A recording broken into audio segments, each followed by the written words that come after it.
ಕಮ್ಮಂಗಿ ನನ್ನ ಮಗನೇ ಸಾಂಗ್ ಮಾಡಿದಾಗ ನಾನು ಶೂಟಿಂಗಲ್ಲಿದ್ದೆ, ಬರೋಕ್ಕಾಗಲಿಲ್ಲ. ಅದಕ್ಕೆ ಈಗ ನಾನು ಬಿಗಿನಿಂಗಿಂದ ಹೇಳ್ಬೇಕು. ಯಾಕಂದರೆ ಶ್ರೀಕಾಂತ್ ಸರ್ ಯಾವಾಗ ಸಿಕ್ಕಿದ್ರು, ಮಾಸ್ಟರ್ ನಮ್ಮ ಪಿಕ್ಚರ್ ಸಾಂಗ್ಸ್ ಇದೆ, ತುಂಬ ಚೆನ್ನಾಗಿ ಬೇರೆ ಬೇರೆ ಥರ ಪ್ಲ್ಯಾನ್ ಮಾಡಿಬಿಟ್ಟಿದ್ದೀನಿ ಅಂದರೆ ಎಷ್ಟು ಕಾನ್ಫಿಡೆಂಟಾಗಿ ಹೇಳಂದ್ರೆ ನಾನಿನ್ನೂ ಸಾಂಗ್ ಕೇಳಿಲ್ಲ, ಅವ್ರು ಆಲ್ರೆಡಿ ಸಾಂಗ್ನ ನೋಡಿಬಿಟ್ಟಿದ್ರು. ಅಷ್ಟು ಕಾನ್ಫಿಡೆಂಟಾಗಿ ಕೇಳೋರು, ಮಾಸ್ಟರ್ ಈ ಥರನೇ ಹಿಂಗಿರುತ್ತೆ, ಈ ಥರನೇ ಹಿಂಗಿರುತ್ತೆ. ಅಂದರೆ ನಮಗೂ ಅವ್ರ ಜೊತೆಗೆ ನಾನು ಜೊತೆಗೆ ವರ್ಕ್ ಮಾಡಿದ್ದೀನಿ, ಕೆಲಸ ಮಾಡಿದ್ದೀನಿ. ಬಟ್ ಅವ್ರು ಅಷ್ಟು ಫಸ್ಟ್ ಟೈಮ್ ಮಾಡ್ಬೇಕಾದ್ರೆ ಇಷ್ಟು ಕಾನ್ಫಿಡೆಂಟ್ ಆಗಿದ್ದಾರೆ ಅಂದರೆ ನಮಗೆ ತುಂಬ ಖುಷಿ ಆಗ್ತಾಯಿತ್ತು. ಎಸ್ಪೆಷಲಿ ಥ್ಯಾಂಕ್ಸ್ ಟು ಪ್ರೊಡ್ಯೂಸರ್ ಸರು ನಮಗೆ. ಯಾಕಂದರೆ ಈ ನೈಟ್ ಎಫೆಕ್ಟ್ ಸಾಂಗ್ ಮಾಡೋದು ಇವತ್ತಿನ ಕಾಲಕ್ಕೆ ತುಂಬ ಕಷ್ಟದ ವಿಷಯ. ಅದಕ್ಕೆ ಬೇರೆ ಎಲ್ಲ ಪ್ಲಾನ್ ಮಾಡಿ ಮಳೆ, ನೈಟ್ ಎಫೆಕ್ಟ್, ನೈಟ್ ಮಳೆ ಬಂದರೆ ನಿಲ್ಲಲ್ಲ ಅಂತೆಲ್ಲ ಏನೇನೋ ಪ್ಲಾನ್ ಮಾಡಿ ಒಂದು ಡೇಟ್ ಫಿಕ್ಸ್ ಮಾಡಿದ್ವಿ. ಏನಾದರೂ ಮಳೆ ಬಂದರೂ ಈ ಸಾಂಗ್ ಮಾಡಲೇಬೇಕು ಅಂತೇಳಿ. ನಾವು ಒಂದು ಅಷ್ಟು ಮುದ್ದಾಗಿ ಕಾಣ್ತಾ ಇದೆ ಅಂತ ಅಣ್ಣ ಹೇಳಿದ್ರು, ನನಗೆ ತುಂಬ ಖುಷಿ ಆಯಿತು. ಯಾಕಂದರೆ ಒಂದು ಪ್ಲ್ಯಾನ್ ಮಾಡಿ ಬ್ಯಾಕ್ಗ್ರೌಂಡ್ ಲೈಟಿಂಗ್ ಮಾಡಿ ಫೋರ್ಗ್ರೌಂಡ್ ಆ ಮಿಸ್ಟ್ ಫೀಲ್ ಕೊಟ್ಟರೆ ಮುದ್ದಾಗಿ ಕಾಣ್ತಾರೆ. ಆ ಥರ ಪ್ಲಾನ್ ಮಾಡಿ ಮಾಡ್ಕೊಂಡ್ವಿ. ಲೈಟಿಂಗ್ ಪ್ಯಾಟ್ರನ್ ನಾನು ಕೃಷ್ಣ ಸರ್ ಲೊಕೇಶನ್ಗೆ ಹೋಗಿ ಇಲ್ಲಿಲ್ಲೇ ಲೈಟ್ ಆನ್ ಮಾಡಬೇಕು, ಜಾಸ್ತಿನೂ ಲೈಟ್ ಇರಬಾರ್ದು, ಕಮ್ಮಿನೂ ಇರಬಾರ್ದು, ಆರ್ಟಿಸ್ಟ್ ಮೇಲೂ ಇಷ್ಟು ಲೈಟ್ ಇರಬೇಕು ಅಂತೆಲ್ಲ ಪ್ಲಾನ್ ಮಾಡಿದ್ದು.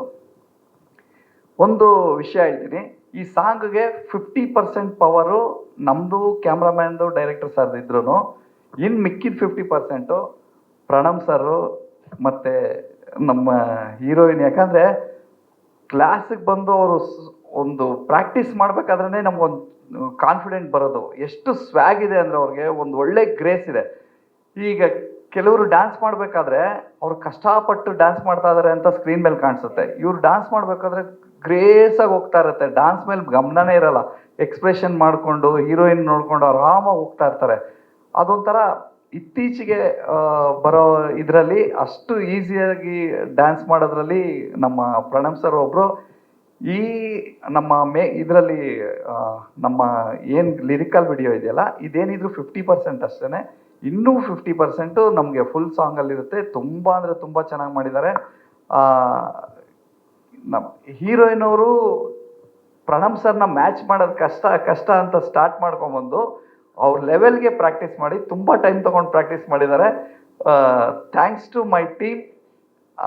ಯಾಕಂದರೆ ಈ ಸಾಂಗು ಇಷ್ಟು ಚೆನ್ನಾಗಿ ಬರಬೇಕಂದ್ರೆ ಡೈರೆಕ್ಟರ್ ಸರ್ ಇರಲಿ, ಪ್ರೊಡ್ಯೂಸರ್ ಸರ್ ಇರಲಿ, ಆಮೇಲೆ ಕ್ಯಾಮ್ರಾಮ್ಯಾನ್ ಆಗಿರಲಿ, assistant directors, associate director every day ಬಂದು ವಿಡಿಯೋ ಮಾಡೋರು. ಇದರಲ್ಲಿ ಇವತ್ತಿಷ್ಟು ಇಂಪ್ರೂವೈಸ್ ಆಗಿದೆ ಅಂತ ನಮ್ಮ ಅಸಿಸ್ಟೆಂಟ್ಸು, ನಮ್ಮ ಟೀಮು ಎಲ್ಲರೂ ತುಂಬ ಚೆನ್ನಾಗಿ ಕಷ್ಟಪಟ್ಟು. ಆಮೇಲೆ ಎಲ್ಲದಕ್ಕಿಂತ ಹೆಚ್ಚಾಗಿ ದೇವರಾಜ್ ಸರ್ ಲೊಕೇಶನ್ಗೆ ಬಂದಿದ್ರು. ಅವತ್ತಂತೂ ನಂಗೆ ತುಂಬ ಖುಷಿ. ಯಾಕಂದರೆ ಪ್ರಣಮ್ ಸರ್ ಪರ್ಫಾರ್ಮ್ ಮಾಡ್ತಾ ಇದ್ದಾರೆ, ದೇವರಾಜ್ ಸರ್ ಮುಂದೆ ಲೈಟಾಗಿ ಮಳೆ ಬರ್ತಾ ಇದೆ, ನಮ್ಮದು ಮಿಸ್ಟು ಆ್ಯಡ್ ಆಗಿದೆ, ಒಂದು ಶಾರ್ಟ್ ತೆಗೆದ್ವಿ. ಅಲ್ಲೇ ನಮಗೆ ನೋಡಿದಾಗ್ಲೇ ವಾವ್ ಅನ್ನಿಸ್ತಾ ಇತ್ತು. ಬಟ್ ಈಗಲೂ ಆ ಶಾರ್ಟ್ ಬಂದಿದೆ, ಅದು ಬಂದಿದ ತಕ್ಷಣ ಎಲ್ಲ ವಾವ್ ಅನ್ಸೋ ಥರ ಆಗುತ್ತೆ. Thanks to my team.